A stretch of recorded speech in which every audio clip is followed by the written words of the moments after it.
ზაზა მინდა შენი მოსაზრება მოვისმინო აი ვანოც ამბობდა ხო პრინციპში რა უნდა იყოს ეფექტური ზომები რა არის ასეთ დროს აი განცხადებები ვრცელდება შალვა პაპუაშვილმაც გააკეთა განცხადება გაავრცელა რომ ეს არის ტრაგედია მიუსამძიმრა ოჯახს რომ ყველა ზომას მიიღებს მთავრობა ასეთ რამეს ამბობს საერთაშორისო პარტნიორებს მოუწოდებს დროულად შეაფასონ აღნიშნული და გააგრძელონ რუსეთზე ზეწოლა კახა კალაძის განცხადებაც გავრცელდა მოკლედ განცხადებების გავრცელებას არ ეზარება არავის მაგრამ აი თუნდაც უსაფრთხოების საბჭო უნდა შეკრებილიყო თუ არა ასეთ დროს რა სიტყვი ძალიან მძიმე დღეა დღეს და უსაფრთხოების საბჭო შეიკრიბებოდა ბევრი რამე მოხდებოდა ალბათ ეს ადამიანი ცოცხალი იქნებოდა ჩვენ რო ყავდეს ეროვნული ხელისუფლება ნამდვილად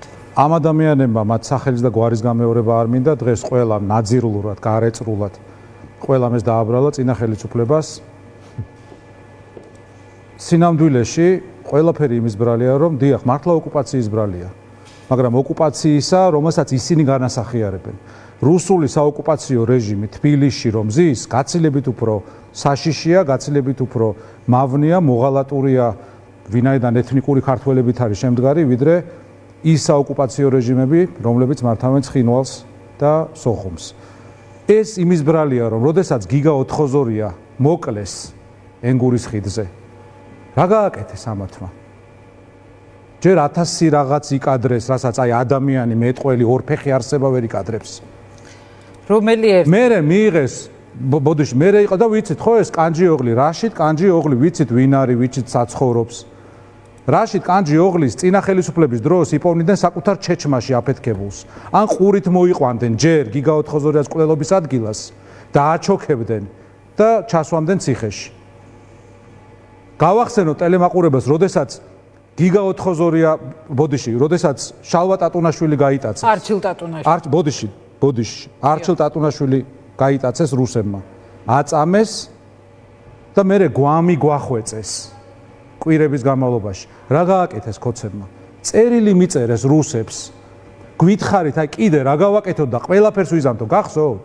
კვირიკაშვილის წერილი იყო, პრემიერ-მინისტრი იყო მაშინ კვირიკაშვილი. ეს არის საქართველოს ისტორიაში ერთ-ერთი ყველაზე უფრო სამარცხვინო წერილი. წერს მიწერეს წერილი, რომ ოღონდ შენს მიერ მოკლული, სადისტურად მოკლული და ნაწამები ადამიანის გვამი დამიბრუნეო და ყველაფერს ვიზამო, შენ უბრალოდ მითხარი რა გავაკეთო? და მე როდესაც საზოგადოება აღშფოთდა, იმის მაგიოდ რაღაც გაეკეთებინათ.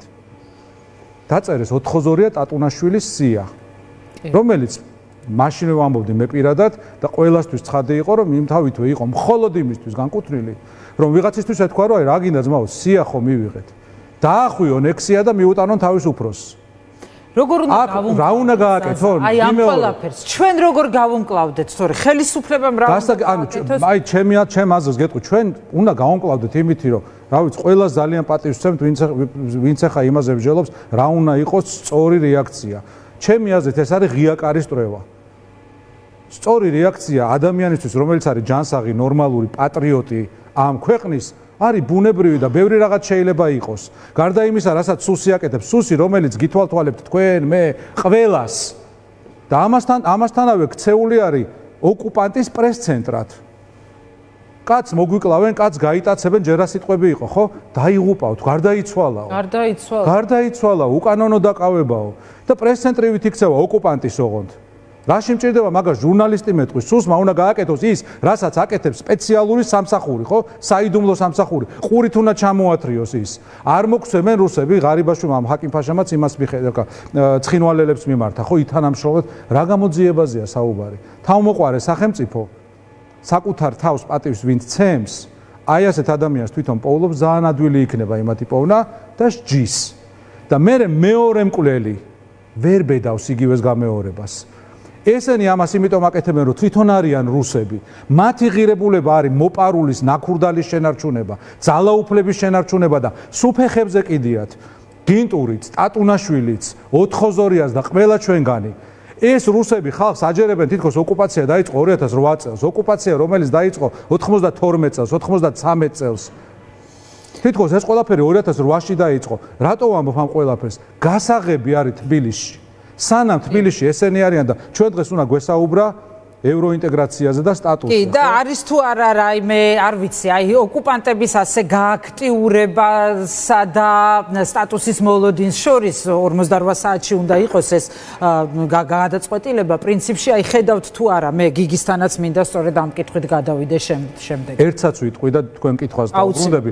უბრალოდ აი წარმოიდგინეთ, ამ სოფელში მოხდა რამდენიმე 2 კვირის წინ გონი, როდესაც თურმე ვიღაცამ ქართული დროშა ააფრიალა და დეკანოზმა ჯაღმაიძემ თქვა, რომ აბა რა გეგონათ, შევიდნენ და აჭედეს კარიო, ხო? აქ იყო ეს. სოფელ კირბალში იყო ეს ყველაფერი და ეს რომ მომხდარიყო მაგალითად გარეჯში, წარმოიდგინეთ და აზერბაიჯანელ მესაზღვრეს რომ მოეკლა ქართველი. სად იქნებოდა დღეს დეკანოზე ჯაღმაიძე და სად არის ახლა? მან მეტი ობიექტურობისთვის უნდა ითქვას, რომ მან ახალი განცხადება გაავრცელა, სხვათა შორის ძალიან ვრცელი განცხადება. არ გვინდა ვრცელი განცხადება, მოკლე გვინდა სინამდვილეში. მოკლე და ნათელი, არაორაზროვანი. და ძალიან მაინტერესებს, ვიმეორებ, ეს რომ მომხდარიყო, დღეს სად იქნებოდა ის ხალხი, რა სიტყვა? ეს კიდევ ერთი უსამართლობის მოწმე გავხდითო? არ არის ეს უსამართლობა, ეს არის მტერი.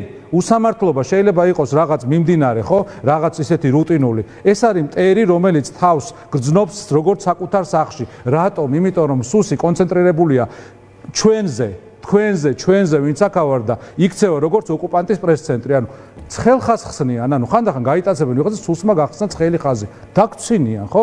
ეხლა რაც შეეხება ევროპის კანდიდატის სტატუსს. რაიმე კავშირს ხედავთ თუ არა, არ ვიცი. იცით რა,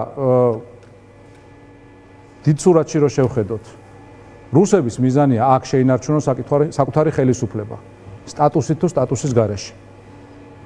მიიღებს სტატუსს საქართველო, ესენი იტყვიან, რომ აი ყველაფერი გაправებულია, სასამართლოც გვაქვს, თითქოს არა გვაქვს სანქცირებული სასამართლო, თითქოს არა გვაქვს ოლიგარქია და ასე შემდეგ. ხო, იტყვიან, ჩვენი დამსახურებაა. ცხადია, მე დარწმუნებული ვარ, ჩვენ მივიღებთ როგორც ხალხი და დარწმუნებული ვარ, საკმარისად იქნება განმარტებული, რომ ეს არის ხელისუფლების და მიუხედავად და ქართველი ხალხის გამო. კი. დარწმუნებული ვარ, ასე იქნება. მაგრამ რუსეთის ამოცანა და ამათი ამოცანა არის, რომ ხელისუფლებაში დარჩენ. თუ ამას ბოდიში ამ ჟარგონისთვის გაправებულად იზამენ, ხომ კარგი.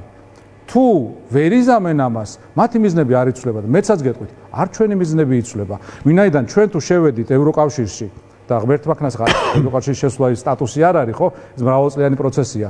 მაგრამ ამათ პირობებში ეს იქნება ისეთივე ფიქცია, როგორც მაგალითად დამოუკიდებელი უკრაინის წევრობა გაეროში. მადლობა. საბჭოთა კავშირის დროს. კი ბატონო.